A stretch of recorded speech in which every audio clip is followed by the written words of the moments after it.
130 millions d'arbres tombés et la nécessité maintenant de reconstituer le peuplement forestier.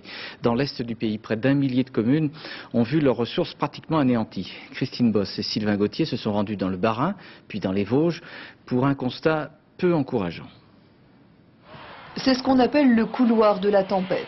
Détrouées comme celle-ci, les Vosges en portent aujourd'hui les stigmates par centaines. Des milliers d'arbres abattus comme des fétus de paille. Sur le territoire de sa commune forestière, Jean Vogel déplore 20 000 mètres cubes de bois à terre. Un an après la tempête, l'émotion ne l'a pas quitté. Il est certain que pour tous ceux qui aiment la forêt et qui connaissent la forêt, revenir à cet endroit qu'on a connu avant, comme vous pouvez l'imaginer, et voir ce spectacle, effectivement, je crois que ça nous donne la chair de poule. Armé de bottes et de courage, monsieur le maire de Salles n'a pas chômé depuis un an. Il a fallu sécuriser les sentiers, sauver le bois le moins abîmé, vendre à un prix décent et stocker le reste.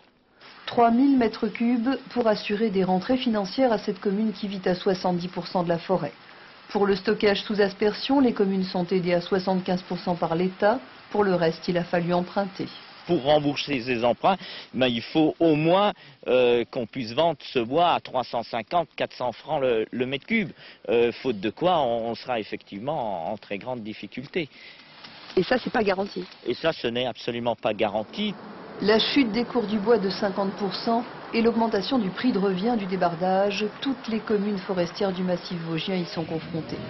Ici, à Ban-de-Laveline, 1200 habitants, ce sont 20 000 mètres cubes qui sont stockés, de quoi équilibrer les comptes de la commune à court terme. Ça va nous faire peut-être une petite bouffée d'oxygène pendant un an ou deux, dans les années 2003-2004. Et après, on a 10 ans, à mon avis, très très difficiles, où il nous faudra des aides, où il nous faudra quelque chose pour nous aider, parce que ça ne sera plus possible. On aura des trésoreries complètement à sec. Car hormis les aides d'urgence, les communes n'ont pour l'instant rien perçu.